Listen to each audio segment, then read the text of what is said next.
Donc je vous propose de commencer la conférence. Alors tout d'abord, je vais un petit peu introduire cette conférence. Donc on est dans le cadre des journées de la fête de la science. Vous savez que les sciences, c'est quelque chose qui impacte énormément notre mode de vie et notre société. Hein. Ça date depuis des millénaires. Alors je ne ferai pas un petit historique sur l'histoire des maths, par exemple. Hein, voilà. Alors aujourd'hui, si vous voulez, il y a eu une modification un petit peu qui est importante. Ce n'est pas le changement climatique, mais c'est le numérique à Châteauroux. Alors on s'est proposé de faire venir un spécialiste de Paris qui a vécu en Californie, c'est M. Cessac. Donc je vous propose, pour ceux qui le connaissent, de l'applaudir.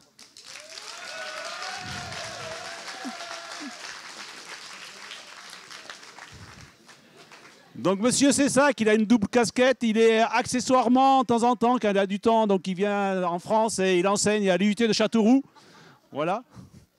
Mais aussi, il est donc au niveau de la Maïf, il est responsable, enfin mandataire au niveau national, il s'occupe du numérique. Et donc il va se proposer de nous parler de Medata et moi et du contrôle, je dirais un petit peu, de l'accès à Internet. Alors je suis aussi très content de pouvoir accueillir aujourd'hui des gens qui viennent de GEA, mais aussi des gens qui viennent de l'ESP et de G2I qui sont, avec mes étudiants de l'LPSAR, qui sont à l'autre bout du campus. Vous savez que le campus de Châteauroux est très grand et un petit peu, je ferai un clin d'œil, c'est un peu comme en fac de médecine, hein, on est obligé de retransmettre ailleurs tellement que le campus est important. Voilà. Donc ce qui fait voir que Châteauroux est très attractif. Alors je ne vais pas trop parler parce que Christophe a beaucoup de choses à vous dire. On va gérer le temps. On se propose 1 heure de conférence, 1 heure et quart de conférence. Merci Jean-Marc. Alors déjà, je voudrais revenir sur le terme de conférence. C'est un bien grand mot pour moi. Je suis avant tout enseignant. Les conférenciers, je vais essayer de les faire venir sous forme de capsules vidéo. C'est le premier exercice pour moi devant tant de monde. Donc je vais essayer de faire mon mieux. Voilà. Merci d'être venus. Et désolé pour le retard, pour ceux qui pensaient que c'était à 18h. C'est 18h30 au final. Donc, j'ai répondu et je remercie Jean-Marc qui est au téléphone à son invitation, dans le cadre de la fête de la science. Et j'ai réfléchi un petit peu à ce que je pouvais vous présenter. Donc, j'ai énuméré quelques objectifs. Donc, parler du digital, c'est aussi aborder les enjeux sociétaux, pardon. Définir la donnée personnelle et dans le cadre de la présentation de Medata et moi, une plateforme numérique mise en ligne par Réputation Squad et la Maïf, donc de voir comment on s'acculture aux données du digital qui en fait représente une révolution. On parle de la 3e révolution industrielle.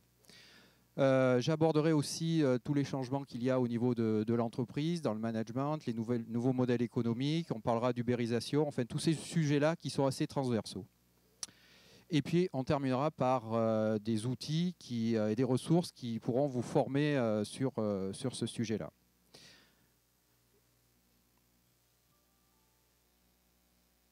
Alors pour commencer, donc les chercheurs, les conférenciers parlent d'une 3e révolution industrielle, même si le terme est un petit peu polémique. Il y en a qui parlent plutôt de transition. Mais bon, moi je m'accorde à penser que c'est plutôt une révolution, tout simplement parce que dans l'histoire de l'humanité, on n'a jamais connu autant d'accès à la connaissance, comme Wikipédia par exemple, avec le développement des MOOC. Le premier MOOC a lieu aux États-Unis sur l'intelligence artificielle. Au départ, c'était un enseignant qui s'appelle Sébastien Trune, qui en avait un petit peu assez de faire de l'éducation à Stanford sur un public limité. Il a créé son premier MOOC et il en conclut que 24 000 personnes ont acquis autant de connaissances en termes d'intelligence artificielle que 180 personnes. Il y a comme ça des idées clés qui viennent à l'idée, à savoir qu'en 2 jours, on produit autant de données que l'humanité en a généré de l'histoire de l'humanité jusqu'à aujourd'hui. La moyenne d'âge des GAFA, Google, Amazon, Facebook, Apple, donc, est de 23 ans, 14 ans pour Facebook, et les grandes entreprises du CAC 40 ont une moyenne d'âge de 101 ans. Et à elles seules, bien sûr, elles valent beaucoup plus que l'ensemble des entreprises du CAC 40. On a de nouveaux rapports au temps, à l'espace, de nouveaux usages. On parle plus d'usage que de possession, de nouveaux modèles d'affaires et de nouvelles organisations.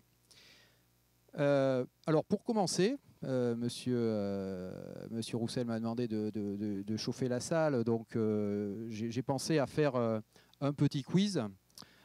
Certains ont dû déjà le faire, c'est un caout avec 10 petites questions. Je ne l'ai jamais testé sur autant de personnes, mais bon, vous verrez, en matière de digital, on parle de test and learn. Donc il faut essayer. Donc je vous propose de sortir vos outils mobiles, vos tablettes, vos téléphones, si vous voulez participer au petit quiz pour débuter. Alors, vous allez sur un moteur de recherche, votre moteur de recherche préféré, et vous tapez Kahoot, K-A-H-2-O-T. Et voilà, Kahoot. Et vous allez saisir le code qui va s'afficher en haut, le code PIN 79 38 635. Alors on va vous demander un pseudo. Je compte sur vous pour pas mettre des pseudos trop.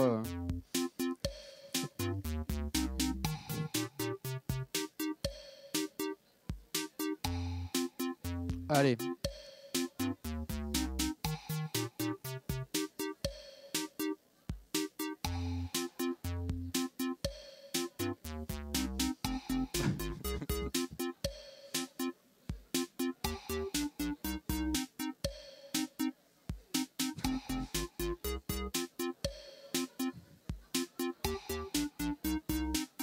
Ah ben ça va.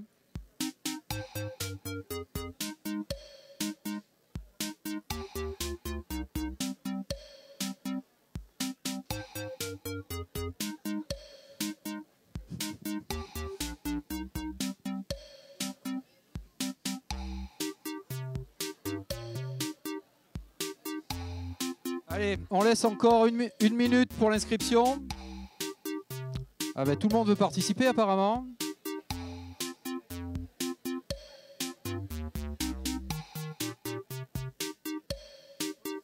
Est-ce qu'on va franchir la barre des 100?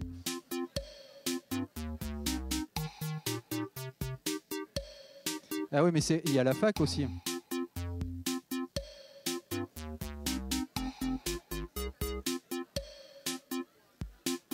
Bon, on va démarrer.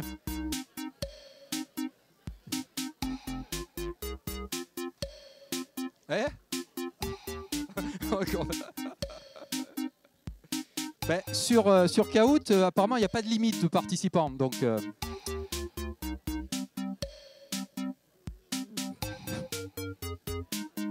c'est l'inconvénient.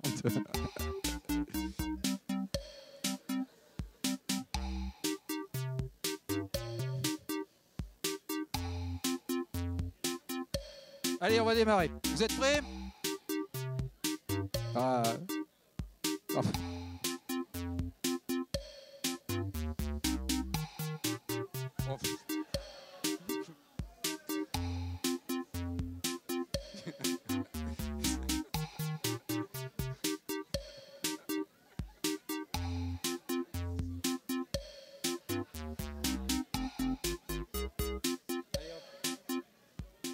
Allez, vous êtes prêts?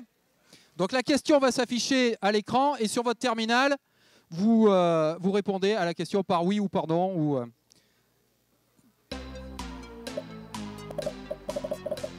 Tous les 2 jours, on produit autant de données de la création de la civilisation jusqu'à 2003. Ben, j'ai répondu tout à l'heure. Allez. Bien. Alors, on va reprendre tranquillement après avoir chauffé la salle à la demande de Monsieur Roussel. C'est bon, tout le monde y est? Bon. Donc, quand on parle de révolution digitale, les observateurs pensent communément que c'est une révolution et qu'ils comparent cette période, si vous voulez, à autant d'importance qu'a eu l'invention de l'imprimerie, la révolution industrielle. Et en plus, on a la chance de la vivre et d'être au cœur justement de cette époque. Alors, quelles sont un petit peu les caractéristiques de cette révolution? Premièrement, l'écrasement dans le temps. Entre le premier ordinateur et les outils que l'on a aujourd'hui, il y a eu juste 40 ans.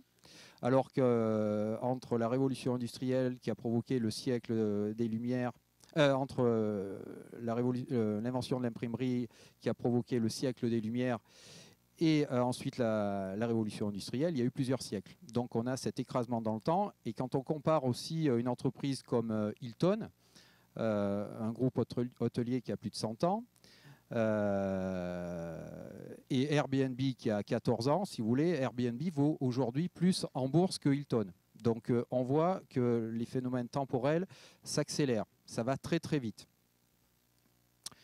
Alors, quand on parle aussi de révolution digitale, on a plusieurs mots-clés. Donc bien sûr, je vais en parler tout à l'heure des données personnelles et de la big data. On parle aujourd'hui de l'intelligence artificielle, on parle d'ubérisation, d'entreprises de plateforme, de GAFA, mais on a aussi les BATX, c'est-à-dire l'équivalent du côté asiatique, d'économie collaborative. Bien, je vais passer un petit peu tous ces sujets et tous ces champs au fur et à mesure de la présentation. Et on a aussi des acteurs emblématiques, bien sûr. Ça va de Steve Jobs à Mark Zuckerberg, en passant par Elon Musk. Donc les origines de la révolution digitale, donc on en compte trois essentiellement.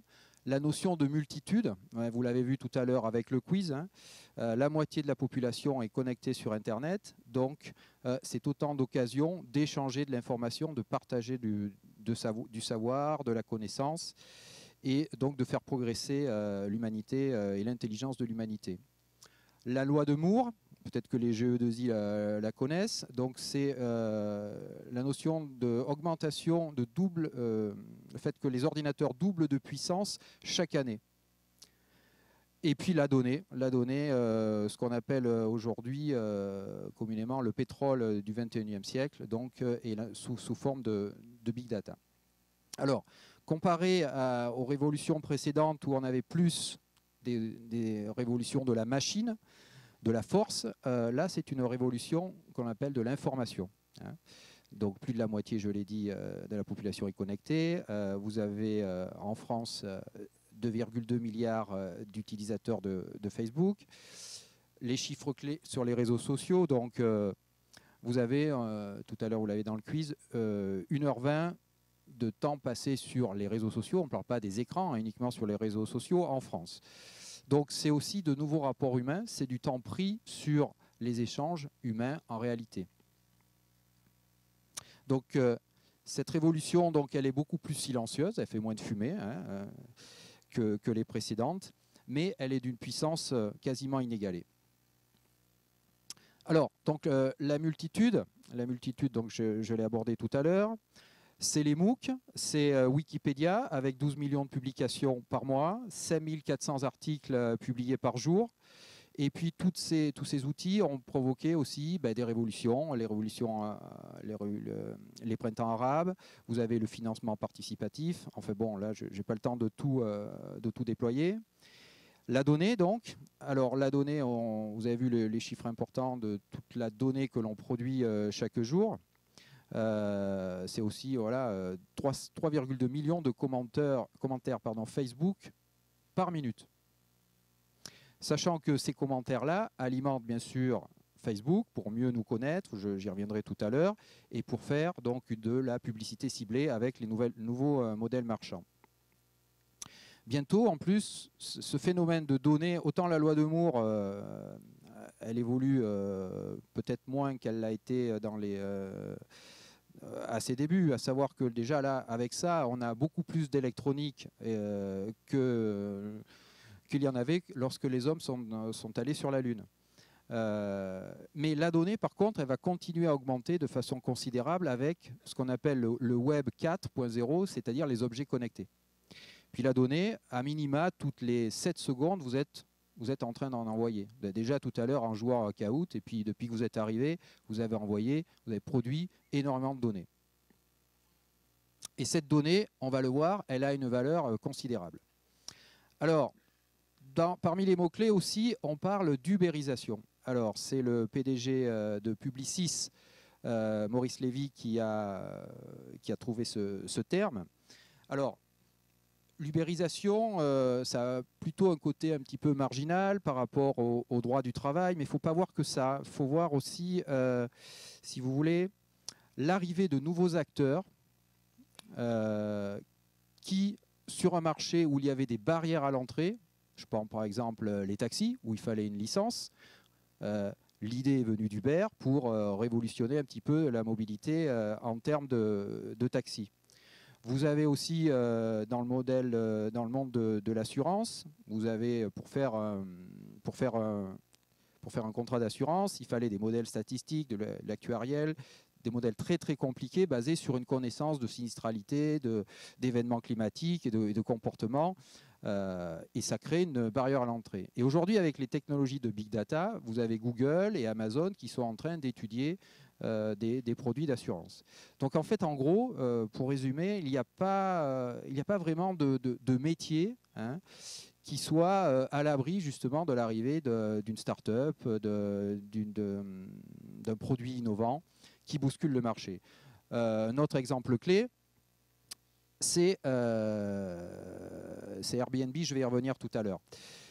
Donc, parmi les caractéristiques de l'ubérisation, on a une désintermédiation des services. Airbnb en est une. Vous avez aussi Blablacar et d'autres. Donc, avec une plateforme. Et on a aussi une détérioralisation des opérations avec des grands groupes américains qui ont pris une place importante au niveau de la planète et en termes de revenus fiscaux qui payent très, très peu d'impôts. Donc on parle d'invasion de barbares et toutes les petites start-up à côté qu'on appelle les licornes.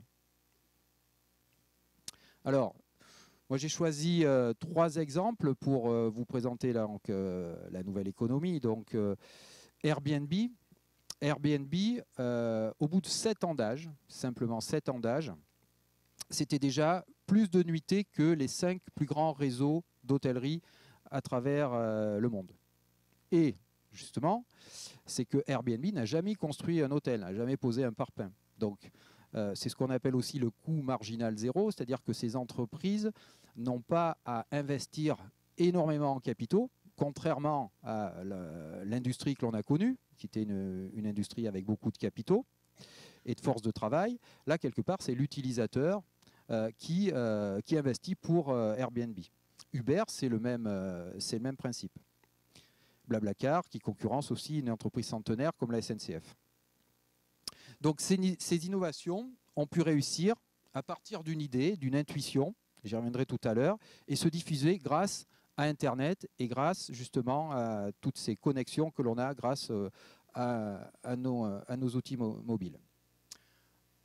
Un autre exemple aussi, c'est par rapport à l'ubérisation, c'est Elon Musk, qui est capable donc de sortir un lanceur spatial en partant de rien. Et on pensait que c'était des technologies qui étaient complètement protégées, fermées, avec des barrières à l'entrée. Ben, voilà, le lanceur spatial a été créé, c'est la société SpaceX. Et ce monsieur donc, est capable de produire donc, un lanceur spatial, un moyen de paiement, une voiture électrique. Et puis, c'est assez récent, d'ailleurs, il va être testé dans un département voisin, en Haute-Vienne, l'Hyperloop. L'Hyperloop qui est un nouveau mode de transport sous vide. Je ne connais pas trop la technologie, mais ce sera très très rapide pour joindre Toulouse à Paris. Alors, autre changement, autre révolution, l'acte marchand. Aujourd'hui, 80% des marques sont présentes sur les réseaux sociaux. Et si vous voulez, avant, on avait des entreprises, des marques qui proposaient un produit et à grand renfort de publicité et quelques petits retours de satisfaction arrivaient à distribuer le produit. Et maintenant, si vous voulez, grâce aux réseaux sociaux, dès l'instant qu'il y a quelque chose qui ne va pas, c'est remonté et ça peut tout de suite créer un bad buzz. D'ailleurs, ça crée de nouveaux métiers qu'on appelle les community managers sur les marques qui espionnent un petit peu la toile pour voir ce qui se dit. Et il faut réagir très très vite. Très très vite. Donc l'acte marchand doit beaucoup plus tenir compte des utilisateurs. On parle d'expérience utilisateur. Des utilisateurs et des clients. Donc Internet transfère aux consommateurs un pouvoir jusqu'alors jamais connu.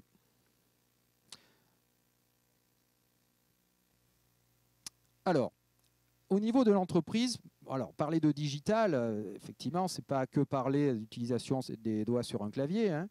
C'est aussi parler d'un changement de monde et d'un changement de management.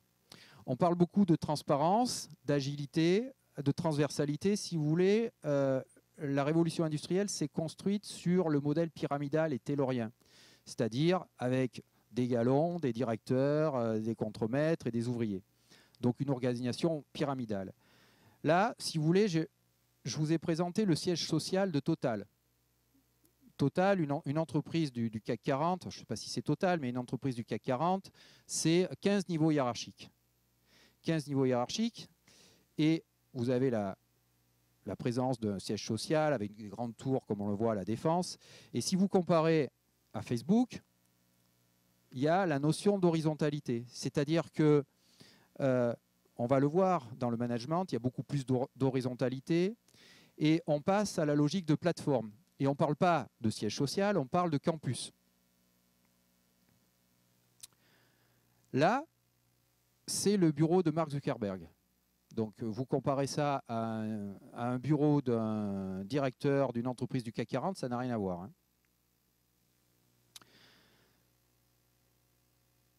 Donc, ces entreprises qui sont nouvelles, qui ont moyenne d'âge, je l'ai dit, 23 ans, donc ne se sont pas construites sur le modèle de la révolution industrielle, c'est-à-dire pyramidale.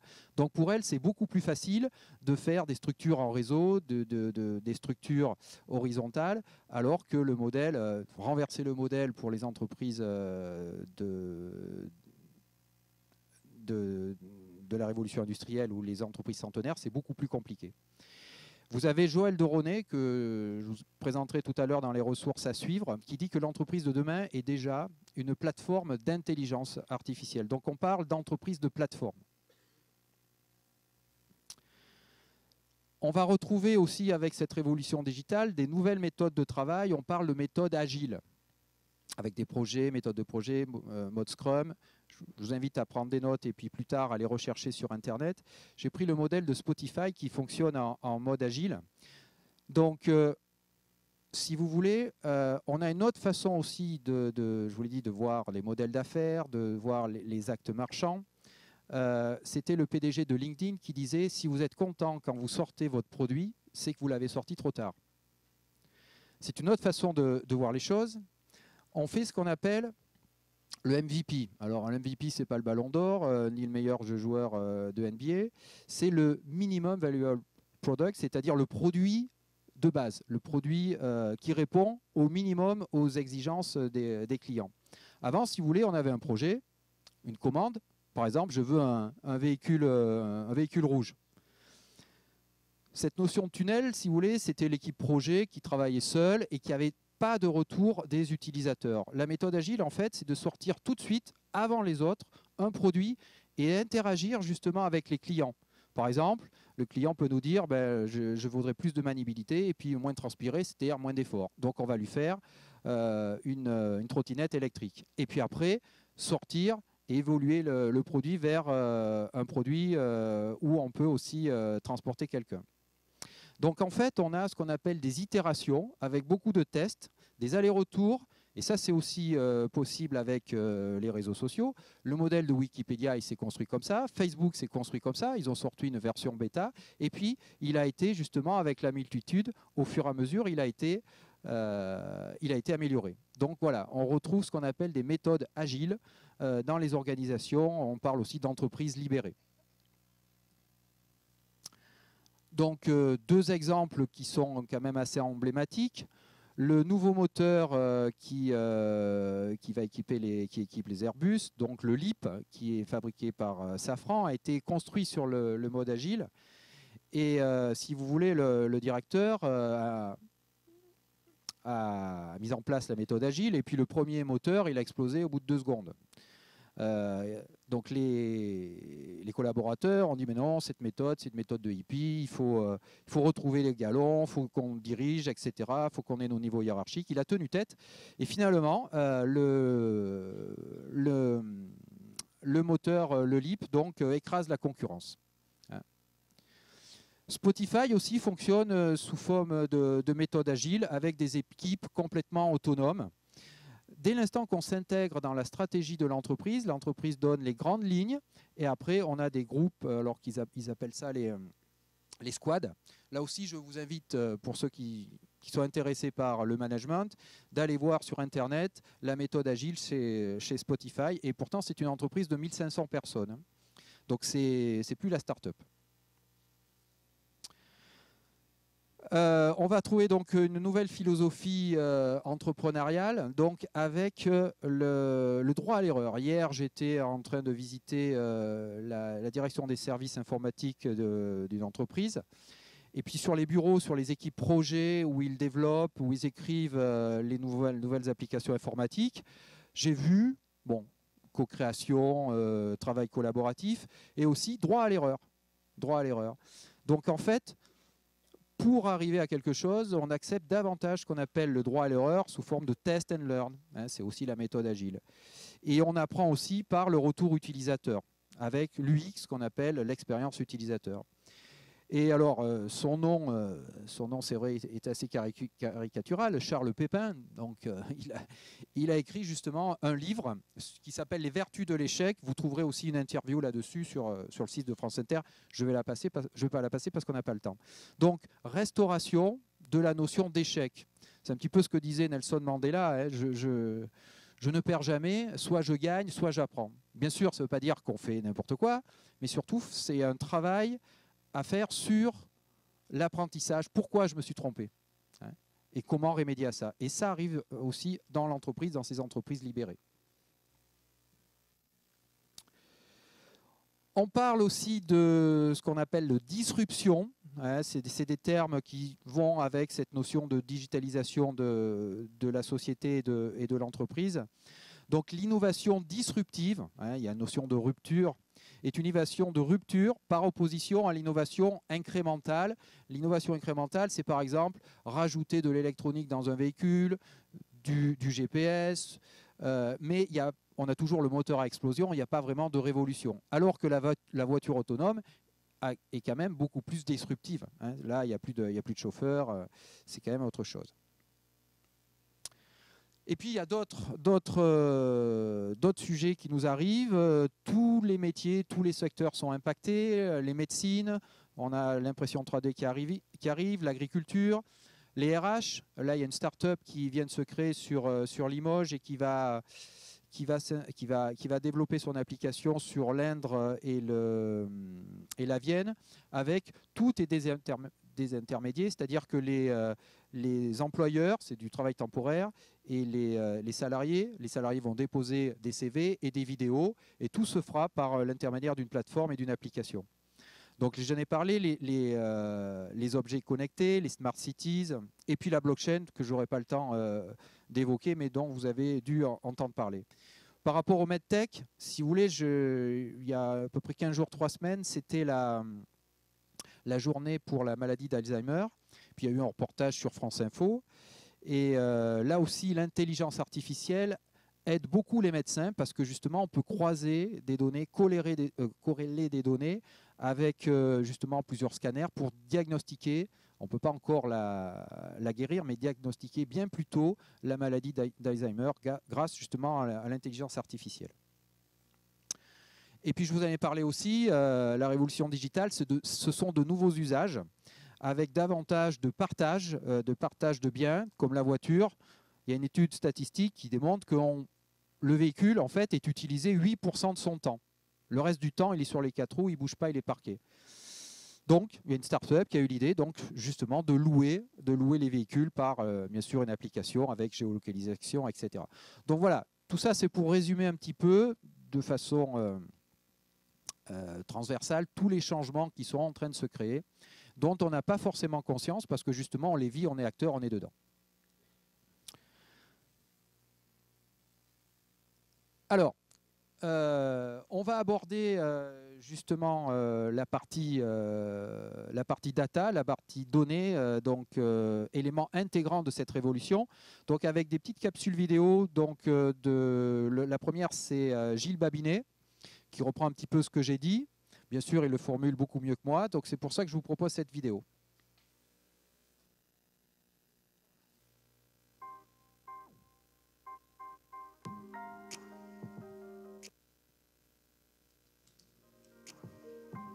Alors la data, on en fait tous. Vous avez un téléphone dans la poche, vous êtes en train de faire de la data parce qu'il émet de la data pour pouvoir fonctionner.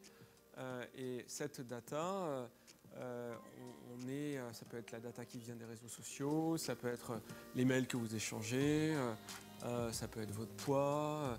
Tout ça, c'est de la data que vous créez à votre insu et qui est assez importante. Donc il y a évidemment un potentiel très important dans cette data.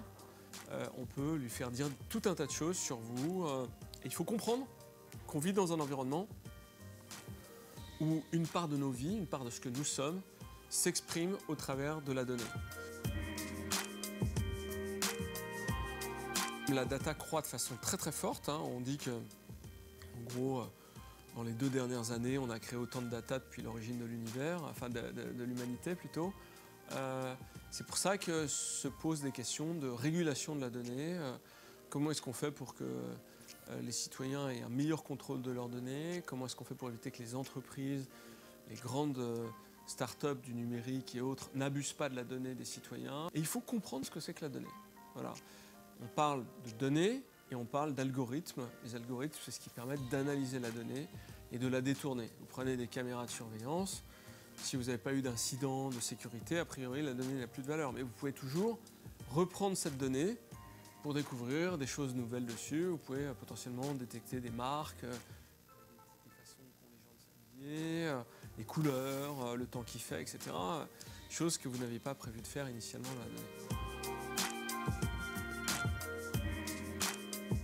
La donnée, c'est un univers absolument passionnant. On commence à se rendre compte que il y a des data scientists qui deviennent des personnages un peu célèbres, comme Snowden par exemple, qui a fui les États-Unis pour révéler qu'ils espionnaient massivement l'ensemble de l'humanité. Et contrairement à ce que l'on croit, c'est plus facile de rentrer sur le monde de la donnée que la perception qu'on en a. Donc il y a tout un tas d'outils qui nous permettent de rentrer dans nos données. On peut faire des analyses sémantiques sur les feeds que l'on a sur Facebook. On peut potentiellement traiter des données qui viennent de différents environnements avec différents outils. Je crois que c'est important que des gens qui ne sont pas forcément des spécialistes s'emparent de la donnée pour faire presque une infinité de choses. Il y a l'univers du code d'un côté, c'est apprendre à programmer. Puis de l'autre côté, il y a l'univers de l'algorithmie, c'est apprendre à faire des équations mathématiques qui s'appliquent sur la donnée. Et maîtriser l'un ou l'autre de ces univers, ou les deux, ce qui est encore mieux, permet réellement de comprendre des dimensions essentielles du monde qui vient.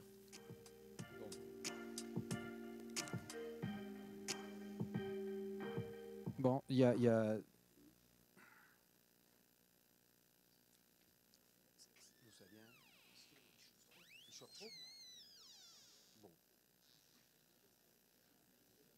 Apparemment, l'ampli a trop chaud. Donc, alors, on va continuer. Alors, donc pour en revenir au big data, donc un petit historique sur l'histoire du web. Donc le web 1.0, quand est arrivé Internet, donc il était statique, c'est-à-dire qu'on pouvait consulter uniquement des informations, mais on ne pouvait pas en poster, à part bien sûr les webmasters. Le web 2.0 à partir des années 90, où il y avait les blogs, les forums, là on pouvait poster de la donnée, mais on était anonyme. C'est à partir de 2003, du web 3.0 avec les réseaux sociaux, 2004-2006, qu'on va mettre son vrai nom. Et le web 4, que l'on appelle aujourd'hui l'Internet des objets, IoT, et on prévoit 100 milliards d'objets connectés en 2025. Là, on n'en est qu'au début. Vous avez vu arriver les enceintes Google. Bon, il y a les petites montres, divers petits devices qui sont déjà connectés. Et puis, on va de plus en plus jusqu'à la vidéoprojection, la clim, etc. Alors, on dit que la big data, c'est le pétrole de demain. Alors, déjà, on la caractérise avec ce qu'on appelle les 4 V. Vous l'avez compris, il y a beaucoup de volume. C'est très rapide, velocity. Et cette donnée, elle est très variable. Ça va des photos, ça va de l'enregistrement, ça va du texte, ça va de la voix, ça, voilà. Et il faut vérifier aussi sa véracité. Mais si vous voulez, cette donnée a une richesse. Vous allez le comprendre tout à l'heure avec ce qu'on appelle l'économie de l'attention, si jamais le son veut bien marcher. Si vous voulez, et vous allez comprendre aussi avec les outils de navigation que vous avez, toute la donnée que vous envoyez et comment vous recevez en fait de la publicité ciblée. Et avec toute cette donnée, avec des corrélations, en croisant toutes ces données, on arrive à avoir des informations très pertinentes pour les marques, les entreprises, et puis au-delà, même pour la société. Je me suis inspiré de la plateforme Medata et moi et de leur enquête sur les pratiques numériques des Français. Alors, on voit, si vous voulez, que les habitudes des Français sont à peu près comme celles des Européens, mais elles sont en train de changer et vous avez ce qu'on appelle une perte de frontières entre la vie privée et la vie professionnelle. C'est-à-dire que vous avez le biode, les gens amènent leur téléphone portable au travail et puis au travail, ils répondent aux mails. Il faut savoir que 52% des commentaires Facebook sont postés aux horaires de travail. Alors, on a peu conscience aussi des données que nous produisons. 84% d'entre nous n'ont pas conscience de tout ce qu'on publie.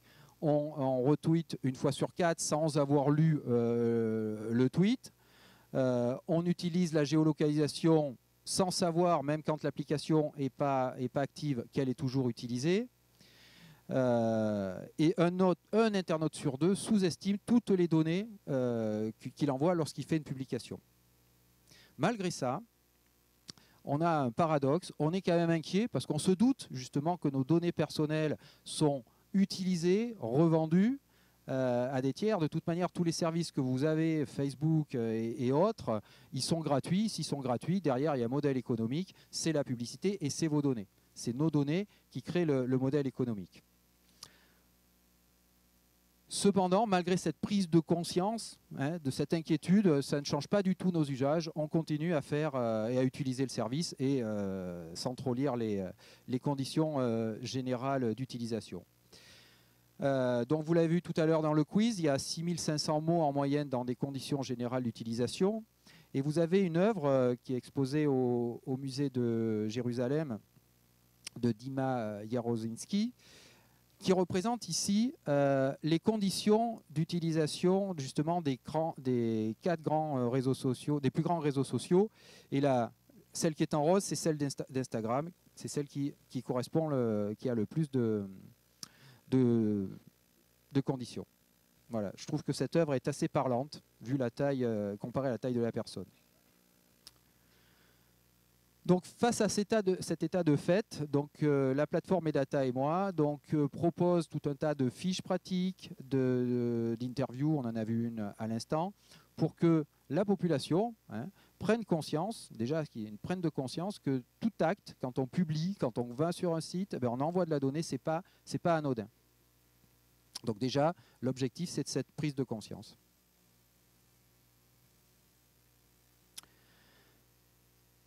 Donc on va en venir aux données personnelles et leur exploitation et voir comment elles sont collectées. Donc déjà la donnée, la définition, c'est une description élémentaire d'une réalité. Mais c'est la donnée en général. Vous avez données GPS, données météo, la donnée personnelle. Donc c'est ce qui permet d'identifier directement ou indirectement une personne. Donc comme je vous l'ai dit tout à l'heure, la big data, la valorisation des données, vous avez même des entreprises qui proposent un café, donc un service, en contrepartie de données personnelles. Donc là, vous avez la preuve que la donnée personnelle a une valeur, qu'elle est exploitée. Donc, vous avez plusieurs outils qui vous permettent de reprendre en main ce qu'on appelle notre identité numérique, déjà avoir une conscience de toutes les données que l'on envoie, que l'on partage. Il y a plusieurs outils, je vous en présenterai 2 tout à l'heure. Mais concrètement, c'est quoi une donnée personnelle? Donc la définition de la CNIL, c'est toute information identifiant directement ou indirectement une personne. Donc une carte bancaire, une adresse IP, une photo, un numéro de sécurité sociale et les données de navigation sur Internet, puisqu'on peut associer l'adresse IP donc à la personne et au propriétaire de la ligne. On va même jusqu'à dire que le style d'écriture est une donnée personnelle, le style d'écriture sur les réseaux. Apparemment, l'inventeur du Bitcoin aurait été reconnu par les services secrets américains par ses publications et son style d'écriture sur les réseaux sociaux. C'est pour ça qu'on peut dire que le style d'écriture est aussi une donnée personnelle puisqu'on peut reconnaître quelqu'un. Je vous invite aussi sur la plateforme Medata et moi à faire l'expérience d'une journée de données. Donc c'est un petit scénario, vous remplissez un petit formulaire, il faut juste dire son âge, son sexe, si on est étudiant, si on travaille, et comment on utilise ces outils. Et vous verrez au fur et à mesure de l'expérience, elle dure 10 minutes, toutes les données que l'on envoie. Déjà WhatsApp a vos données de géolocalisation, votre carnet d'adresse, voilà, je vous invite, on n'a pas le temps de le faire, ça s'appelle l'expérience et vous verrez justement, dès le réveil, dès l'instant qu'on allume son téléphone, on envoie de la donnée. Alors, si en plus on contacte quelqu'un et si en plus on l'utilise pour ses trajets, on envoie encore plus de données. Est-ce qu'il y a du son ? Donc, par rapport à ça, si vous voulez, il faut prendre conscience justement de cette importance de la donnée aujourd'hui et puis surtout des données personnelles que l'on laisse. C'est ce qu'on appelle notre identité numérique, notre cartographie numérique. Alors peut-être qu'avec ça a marché avec la vidéo.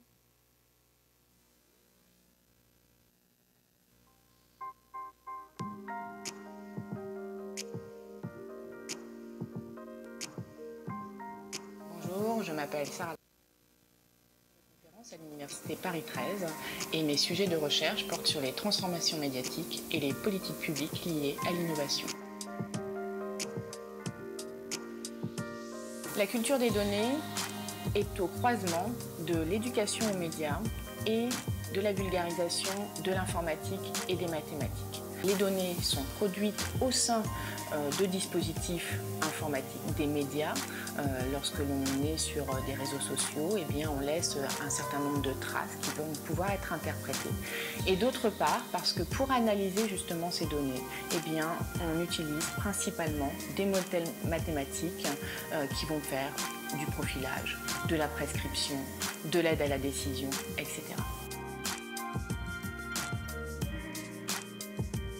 Il est extrêmement important aujourd'hui de développer cette culture des données.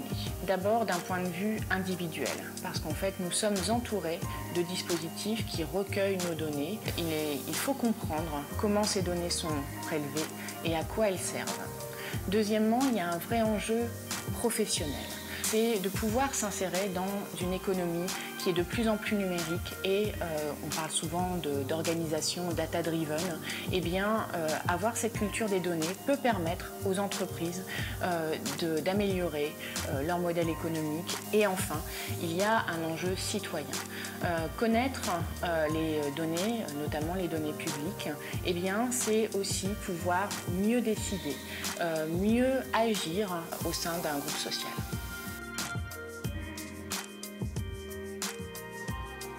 Cette culture des données, elle est à la portée de chacun. Je vous donne un exemple tout à fait simple. Lorsque nous regardons les données de météo, eh bien, nous allons analyser s'il va faire du vent, s'il va faire doux, froid, et nous allons nous habiller en conséquence. Nous prenons une décision, ça paraît complètement informel, on n'en a absolument pas conscience, et pourtant, ce sont des données qui, à un moment donné, vont nous faire agir d'une certaine manière. L'idée, c'est vraiment de prendre conscience, évidemment, du rôle des données dans nos choix, mais surtout de se les approprier, d'être conscient de la manière dont on va pouvoir agir avec ces données. Donc de toute manière, vous pouvez retrouver ces vidéos, tous ces entretiens sur la plateforme Medata et moi. Je ne suis pas sûr que le micro marche, mais bon.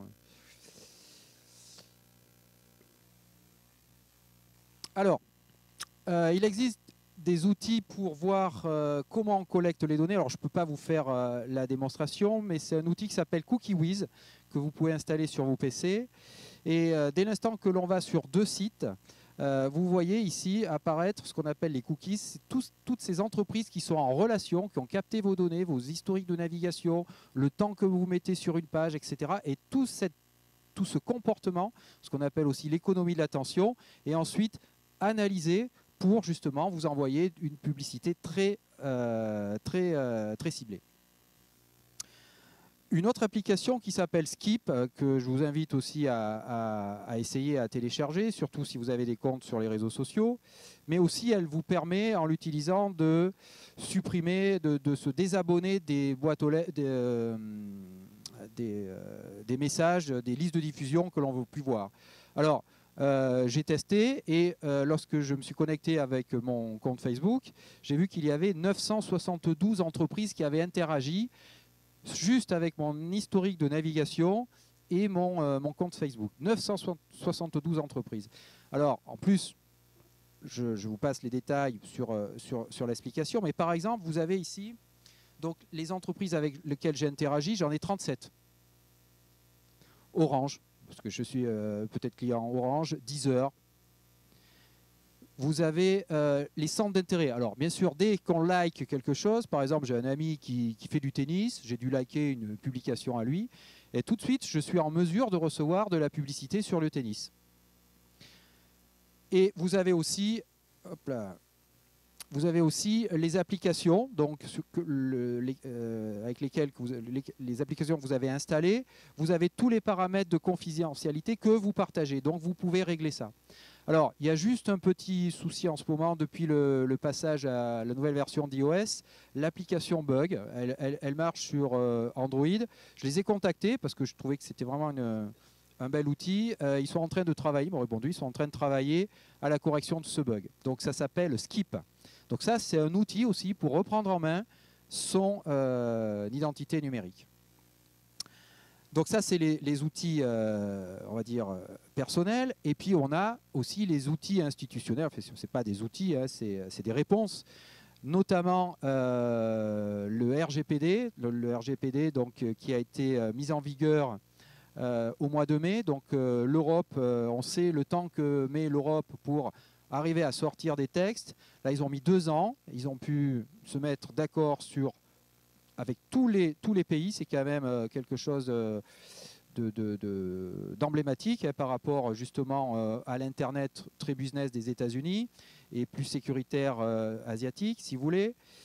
Donc le RGPD s'applique à toutes les entreprises qui interagissent avec un citoyen européen, même si le siège social est hors Europe. Vous avez donc des courants aussi qui naissent, notamment à l'initiative de l'inventeur du web qui veut sortir un web beaucoup plus éthique, c'est-à-dire moins gourmand en données personnelles, en respectant davantage la vie privée. Parce que c'est un droit fondamental qui est la vie privée. Donc, utiliser des solutions beaucoup moins gourmandes en données personnelles, moins intrusives, avec ce qu'on appelle le privacy by design, c'est-à-dire par défaut, vous avez donc un accès à l'application où on sauvegarde les données personnelles. Et puis on a aussi un moteur qui respecte la vie personnelle, qui ne stocke pas vos données, votre navigation, qui est un moteur de recherche européen qui s'appelle Quant. Allez, on va tenter de la vidéo de l'expert juridique. Croisons les doigts.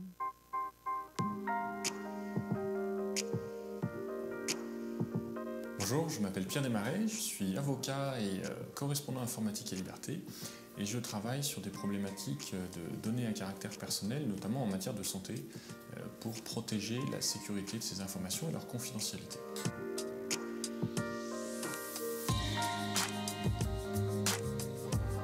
Alors, une donnée personnelle est une donnée relative à une personne physique, donc un individu, un être humain.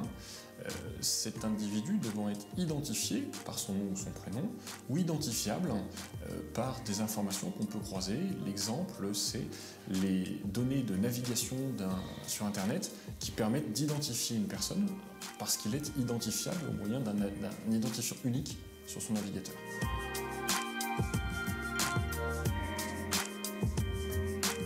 Alors effectivement, on entend régulièrement, si c'est gratuit, c'est vous le produit. C'est effectivement un adage qui est d'actualité et qui l'est plus que jamais, puisqu'on a une véritable économie de la donnée qui se met en place. Aujourd'hui, vous avez des nombreux services sur Internet qui vous sont présentés comme étant gratuits. En fait de quoi, ce n'est pas gratuit, c'est une sorte de troc 2.0. Vous échangez un service contre vos informations personnelles. Et donc, si c'est gratuit, c'est que c'est vous le produit, puisque l'entreprise valorise vos informations personnelles pour en dégager des revenus.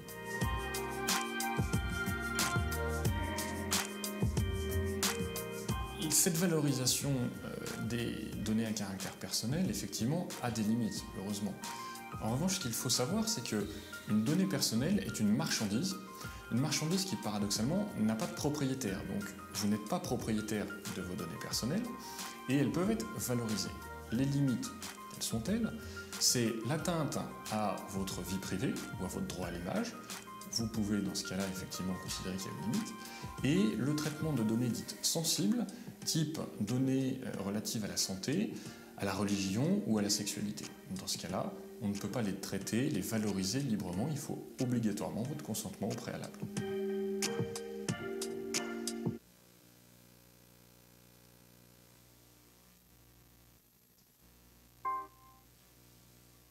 Donc, pour résumer les principes clés pour nous, citoyens européens, du RGPD, donc les entreprises doivent récolter un consentement clair, précis. Bon, malgré, vous avez dû remarquer d'ailleurs depuis mai qu'à chaque fois que vous allez sur un site, vous devez accepter les conditions générales. Bon, on ne le fait jamais, mais normalement, ça doit être clair et explicite. Il y a le droit à la reconnaissance à l'oubli, à l'effacement des données, le droit à la portabilité des données. Si vous voulez changer d'application, changer de fournisseur, le format doit être compatible avec le nouveau, donc le droit à la portabilité des données. Et puis aussi, on peut faire des actions en justice, justement, lorsque nos données, le droit n'a pas été respecté. Et puis, en cas aussi et on assiste de plus en plus à ça, hein, de problèmes sur les données personnelles, de piratage, l'entreprise a 72 heures pour réagir.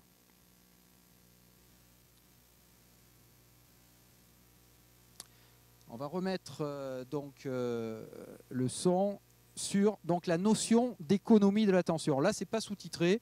Je vous demanderai d'être attentif, éviter de faire des bavardages, pour que ceux qui veulent écouter puissent écouter.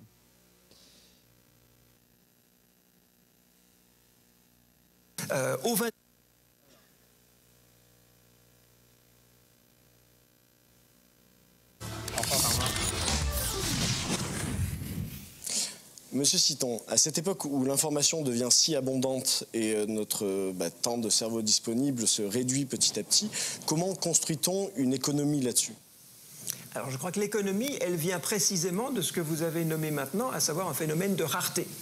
Et là, on est déjà dans un problème d'économie, de ressources rares qu'on va essayer d'utiliser. Alors cette ressource rare, ça devient de l'économie quand on peut la marchandiser, quand ça s'achète et quand ça se vend.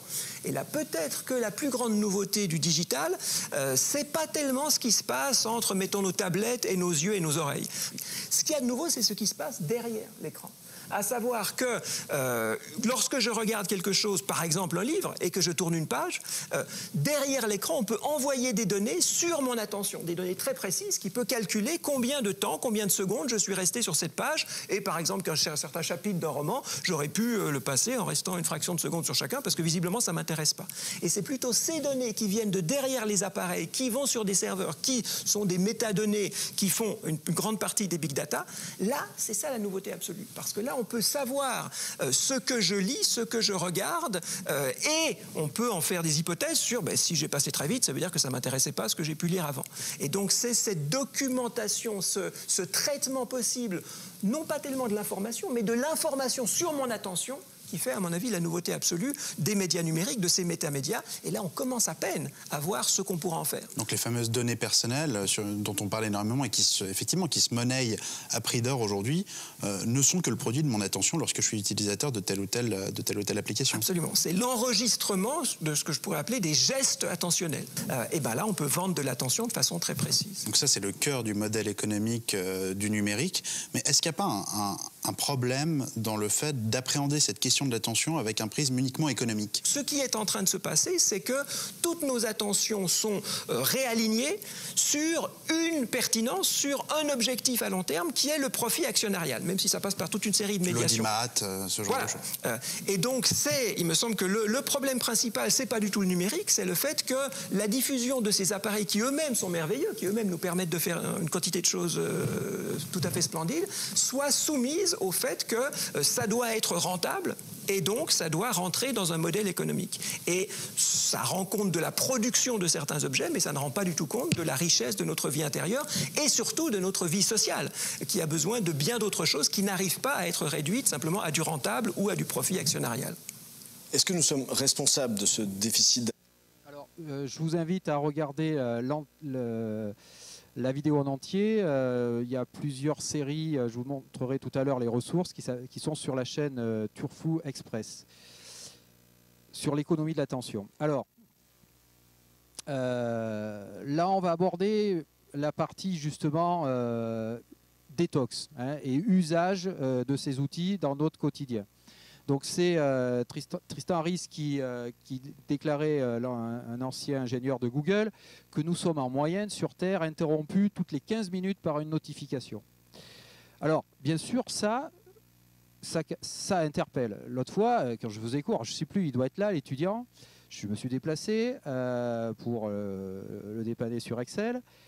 Il avait son téléphone qui était à côté du clavier. Je pense qu'il a eu, je suis resté 2 minutes, 3 minutes. Il a eu 5 notifications Snapchat.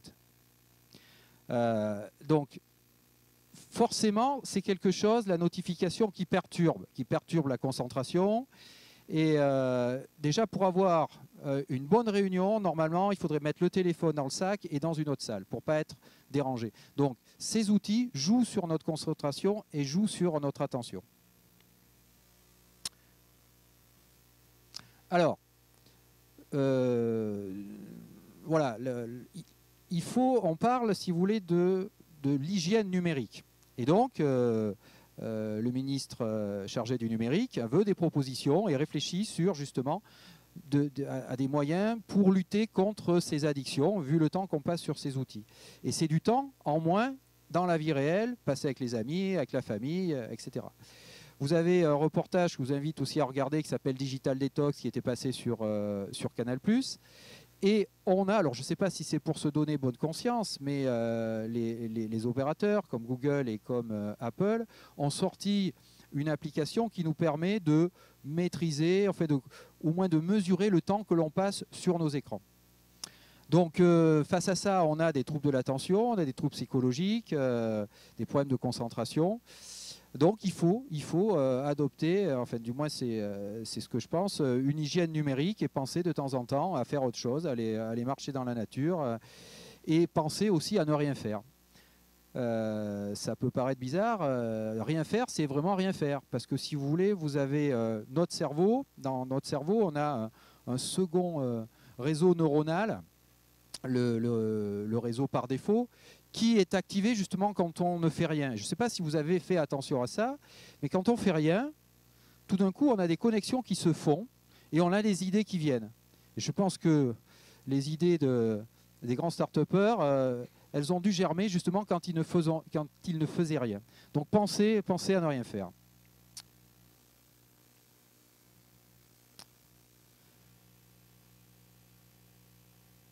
Et pour conclure, pour terminer pratiquement, sur le digital, on ne peut pas ne pas parler, ne pas évoquer ce qu'on appelle l'intelligence artificielle.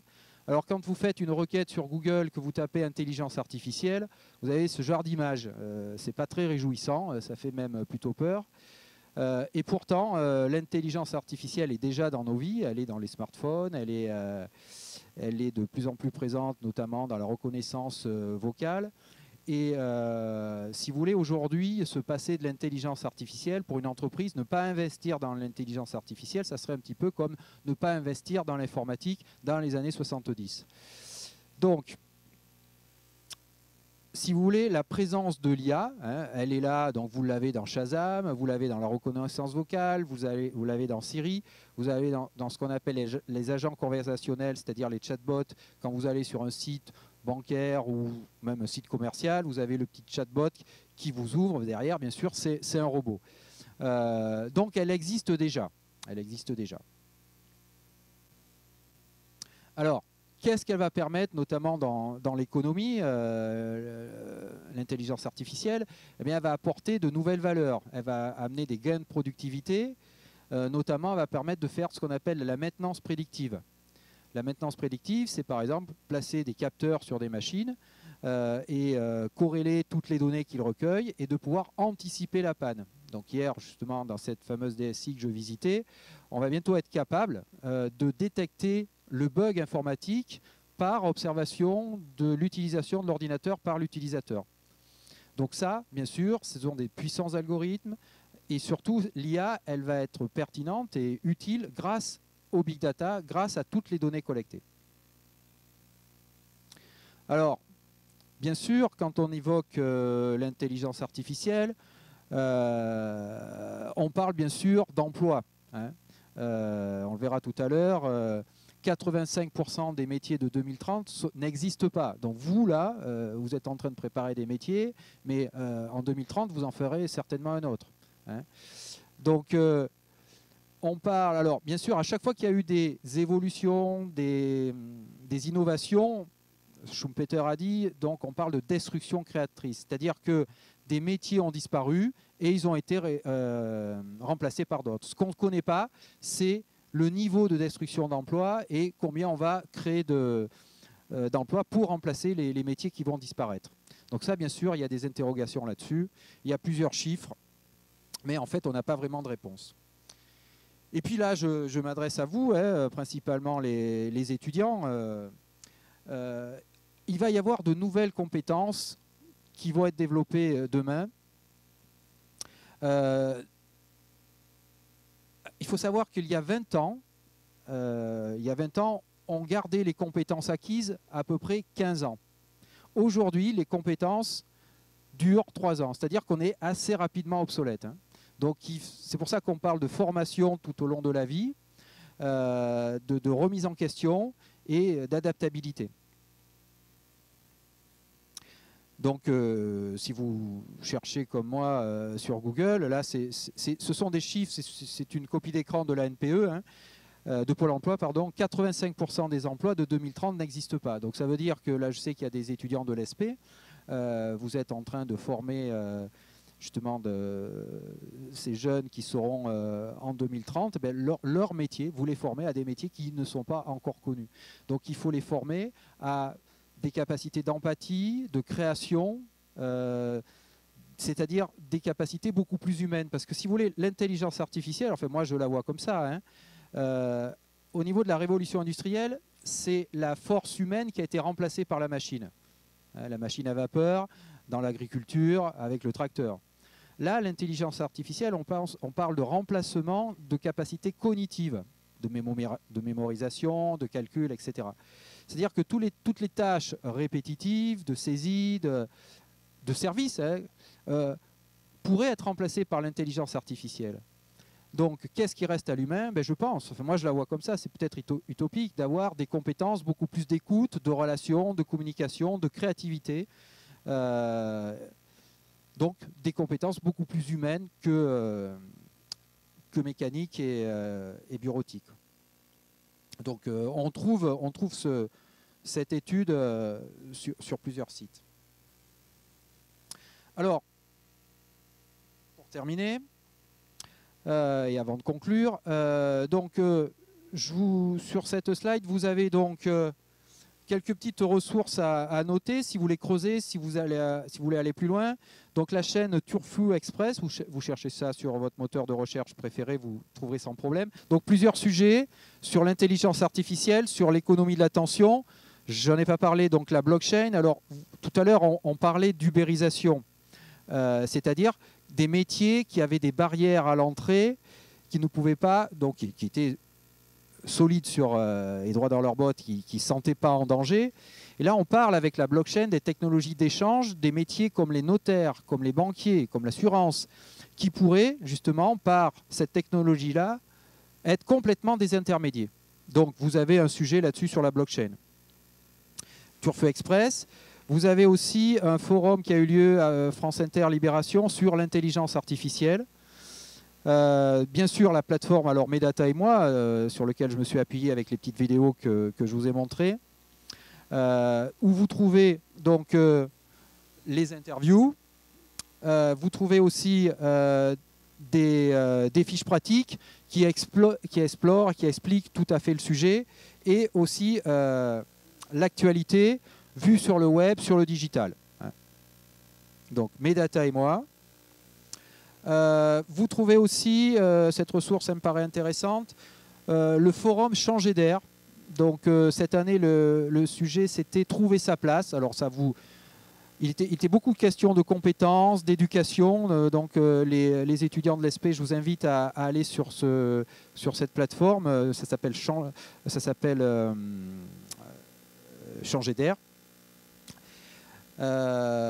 Et cette année, voilà, c'était trouver sa place. Et puis aussi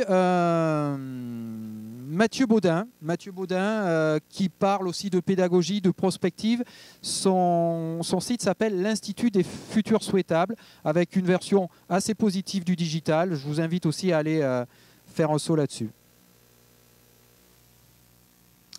Et puis aussi suivre certaines personnes. Donc vous avez Uzbek Erika aussi qui a une analyse futuriste du monde dans lequel on se dirige, Medata et moi. Puis Gilles Babinet, qui est l'ancien président du Conseil national du numérique et qui aujourd'hui représente la France à l'Europe. Pascal Pic aussi, qui est un anthropologue, Michel Serres, philosophe, Joël Deronet. Et alors, si vous voulez vraiment tout connaître sur ce sujet, sur la transformation digitale des entreprises et de la société, justement, le dernier livre de Gilles Babinet, Transformation digitale, l'avènement des plateformes, histoire de licorne, de data et de nouveaux barbares. C'est très clair, très bien expliqué, et c'est très formateur sur le monde d'aujourd'hui et le monde de demain. Donc j'en ai parlé pour vous, étudiants. Donc Michel Serres dit que la compétence aujourd'hui est la seule légitimité. C'était Montaigne aussi qui disait « il vaut mieux avoir une tête bien faite qu'une tête bien pleine ». Donc on va privilégier la compétence, la pensée critique, la créativité, l'esprit de co-construction, l'esprit collaboratif. Donc on retrouve les méthodes agiles que je vous ai décrites tout à l'heure par projet, et des compétences d'empathie, de communication.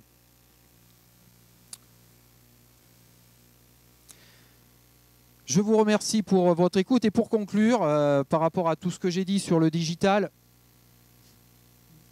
Je vais terminer par une citation de Romain Rolland qui fait référence à ce que j'ai dit sur l'essai, le test and learn. En agissant, on se trompe parfois. En ne faisant rien, on se trompe toujours. J'ai essayé de faire de mon mieux. C'était le premier exercice. Je vous remercie pour votre écoute.